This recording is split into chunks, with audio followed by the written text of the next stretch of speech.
नमस्ते मित्रों, स्वागत है आज की कहानी में। और जैसा कि आप शीर्षक देख पा रहे हैं, कहानी बहुत ही हृदयस्पर्शी होने वाली है, क्योंकि कहानी का नाम ही है मेरे गांव के अंतिम छाव। और हर व्यक्ति कोई न कोई गांव से जुड़ा हुआ है। तो चलिए कहानी शुरू करते हैं, अंत तक बने रहिएगा।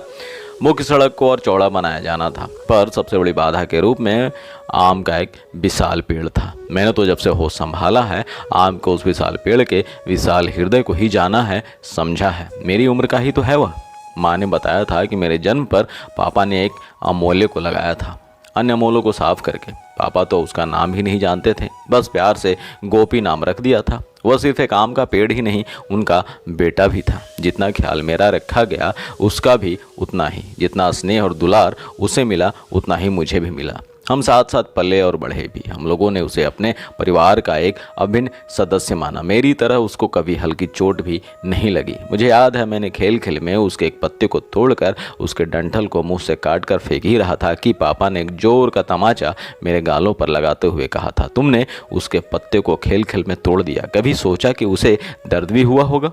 मैंने तुम्हें तमाचा इसलिए लगाया ताकि उसके दर्द को तुम महसूस कर सको। तुम्हें क्या लगता है कि पेड़ों को दर्द नहीं होता?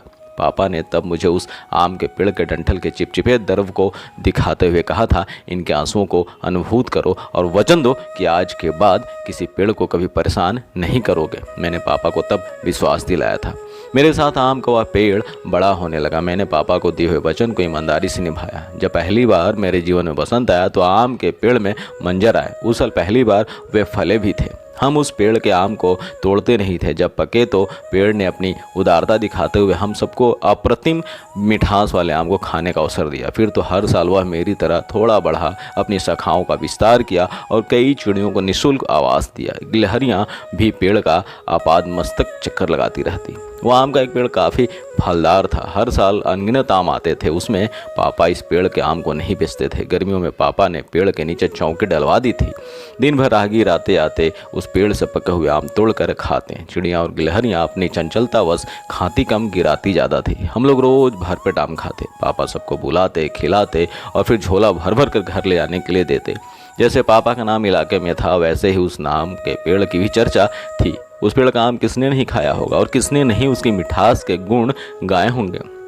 पिछली सर्दी में पापा के गुजर जाने के बाद आम का पेड़ भी काफ़ी उदास रहने लगा था। पता नहीं उसे क्या हो गया था, हमेशा मुंह लटकाए रहता। हालांकि मैंने उसके तने से चिपकर उसकी डालियों को प्यार की थपकी देकर और कोमल पत्तों को अपने हाथों का स्नेहिल स्पर्श देते हुए पूछा था कि पापा के जाने के बाद वह खोया खोया क्यों रहता है, पर उसने कोई जवाब न दिया। हो सकता है बचपन में उसके एक पत्ता तोड़ने की वजह से उसने मुझे अब तक माफ़ नहीं किया हो। आश्चर्य की बात है कि इस बार उसमें एक भी मंजर नहीं आया। शायद उसे पापा के गुजर जाने का सदमा पहुंचा हो। जो भी हो, हर जगह एक ही चर्चा का विषय रहा कि बूढ़े आम के पेड़ में इस बार मंजर नहीं आया। सड़क बनाने वाली कंपनी के सामने जो सबसे बड़ी समस्या थी वह यह कि इस फलदार आम से इलाके के लोग भावनात्मक रूप से जुड़े हुए हैं। इसे काटने का मतलब लोगों के आक्रोश को बढ़ाना था। हमारे पारिवारिक सदस्य, आसपास के शिष्टजन, सरकार के प्रतिनिधि, सड़क निर्माण के इंजीनियर और ठेकेदार के साथ उस पेड़ की छाया के नीचे बैठकर इस पर विचार विमर्श हुआ कि सड़क का चौड़ा किया जाना बेहद जरूरी है। प्रस्ताव आया कि इसके बदले में कुछ अलग हटकर एक और आम का पेड़ लगाया जाएगा और इसे जड़ से काटकर हटा दिया जाएगा। पर जो लोग आम के साथ खड़े थे वे भी आम ही थे। वे अंत तक आम के साथ खड़े रहे, जिनमें मैं भी था, कि सड़क निर्माण भले रुक जाए पर आम का पेड़ नहीं कटना चाहिए। बैठक बेनतीजा रही। धीरे धीरे सभी वहाँ से निकल लिए। अगली सुबह जब सबकी नींद खुली तो आम के पेड़ का रूप देखकर सभी हतप्रभ थे। वह मुरझा गया था। सारा पेड़ अपना सिर झुकाए जैसे मातम मना रहा था। किसी को यह समझ में नहीं आया कि रातों रात पेड़ सूख कैसे गया। उधर निर्माण कंपनी का ऑफिस में जश्न का माहौल था। किसी बात पर जोर का ठहाका लगा तो हम सबका ध्यान उधर गया। तभी उधर से कोई बड़ी ऊंची आवाज में बोला, हरे पेड़ को काटने में रोक है। सूखे हुए पेड़ को काटने से कौन रोकेगा हमें? जो पेड़ कटे नहीं उसे केमिकल से सुखा डालो, जब ये सूख जाए तो काट डालो। हमें उनकी बातें बहुत बुरी लगी, पर हम चाहकर भी कुछ नहीं कर सकते थे।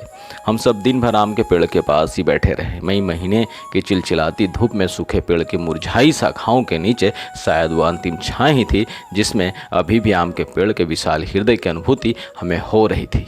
तो दोस्तों, ये हृदय स्पर्शी कहानी के लेखक थे डॉक्टर कुमार अनुभव जी।